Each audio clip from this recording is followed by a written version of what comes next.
Before I started this broadcast, I found myself having a reason to listen to Al Jazeera broadcast regarding the Russian-Ukraine war, which is a topic I'll discuss some other time.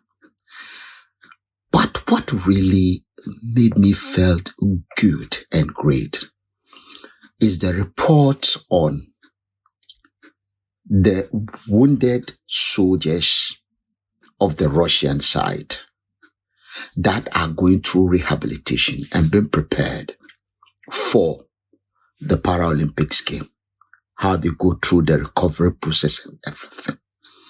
It's so beautiful. So beautiful. How their legs, their discs are replaced. How food are being supplied to people on the front line. The whole thing was so beautiful. And a very young man was in charge of organizing this. And I said to myself, in ECOWAS, why not? Why can't we do the same? And my mind went to what I've been talking about over the week. The truth. If we spend our time telling each other's lies, misinformation and falsehood, we will never do anything wonderful and great. I have been on explaining the issue around the founding fathers of the OAU and whether there is a founder or a founder in what today we call Ghana. And on the comment section, a lot of the response I'm getting is what is the truth? Because I said the truth is the only thing that set us free. And I will only tell you the truth. And I believe those who are asking the question of whether Kwame Nkrumah is the founder of Ghana or not, that I said is not. They say, who is the founder? It means what they are listening to and what I'm saying, they can't hear it. What I said, and unequivocally, is that the British Empire, the British government, the British king, the monarchy, the British government is the founder of Ghana. Why do we want to falsify the truth and tell each other lies? For what? Let your mind go to something. The truth only sets you free because it tells you exactly the situation. Then you know your strength against your weakness. Then you can see your opportunities against your threat. Because if you can identify the threat, you will see the opportunity. Then, if you have a false sense of identity, what you are doing, who you are, what you have got, the resources at your disposal, you are likely not to be able to know your true strength. The British formed the Gold Coast and the Gold Coast became Ghana. And then what? Kwame Nkrumah is the founder of Ghana. Kwame Nkrumah is not the founder of Ghana. And then what?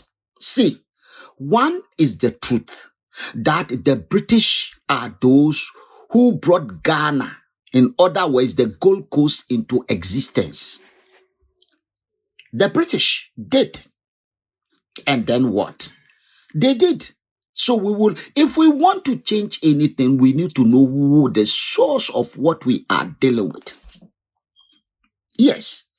If we continue with an illusion of Kwame Nkrumah conquering the tribes, Kwame Nkrumah getting the territory, Kwame Nkrumah setting the boundaries, Kwame Nkrumah creating what we know today as the government of Ghana, then we are fooling ourselves. We were very clear that Kwame Nkrumah led. Remember, the tribes were defeated and the colony was created by the British. And they governed and managed the laws that controlled the territory for a long time.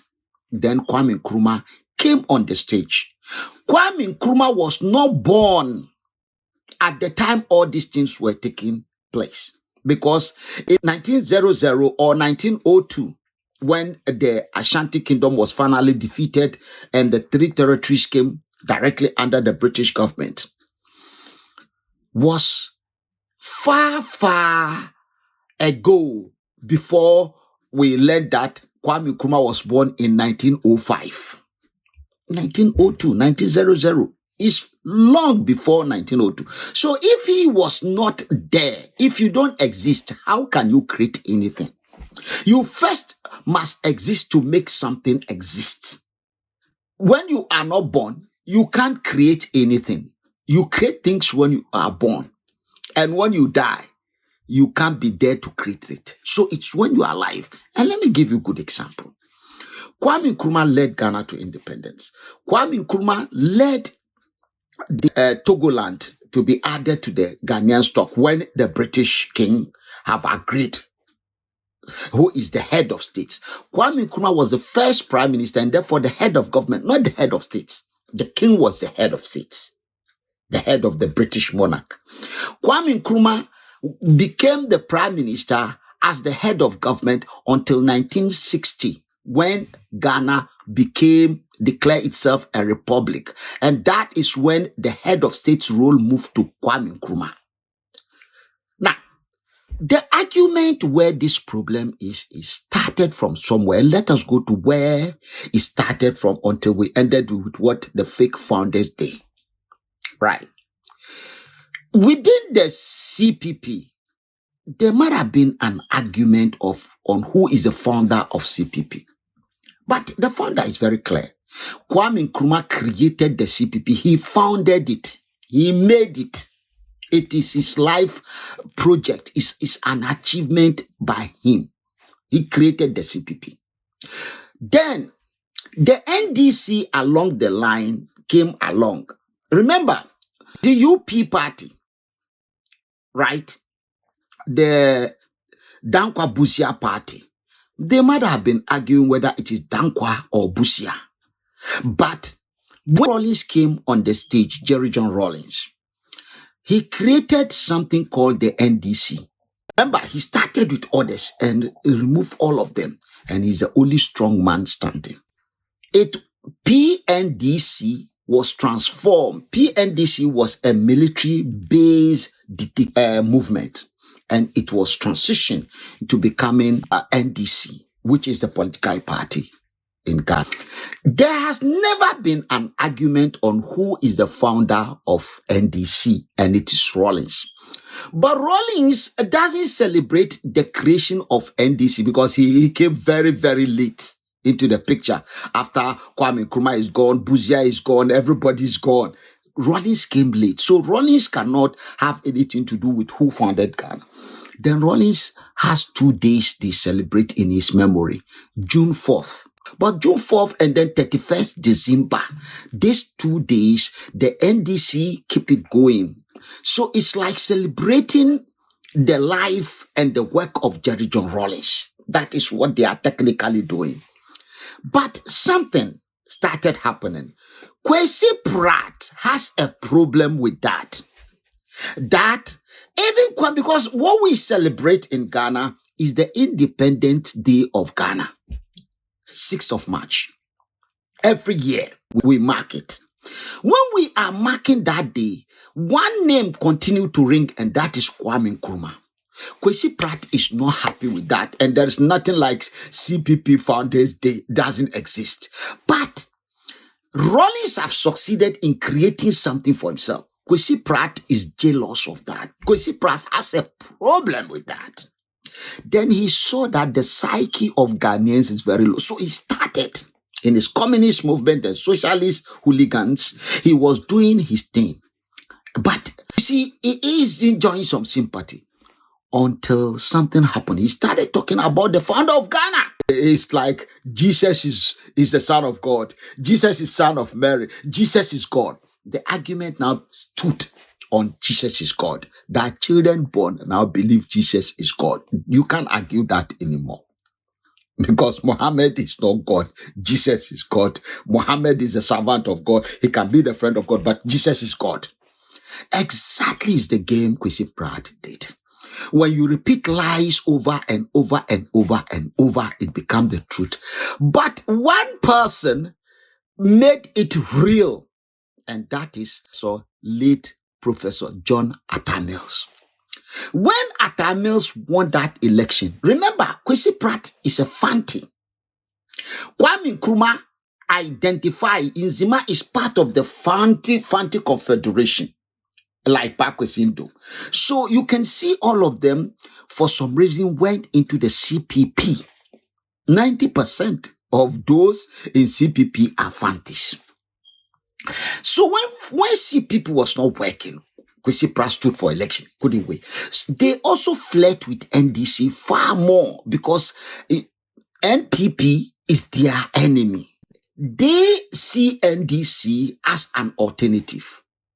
And Kwasi Pratt has this attitude of playing and fooling Ghanaians to sway towards NDC, because he has no any other options. So, when Professor Mills took over, Kwasi Pratt played a very critical role in the man to win the election, because he has a way of going into radio station and telling people stupidity about Nkrumah, and it end up with everything blaming NPP and then giving NDC an advantage.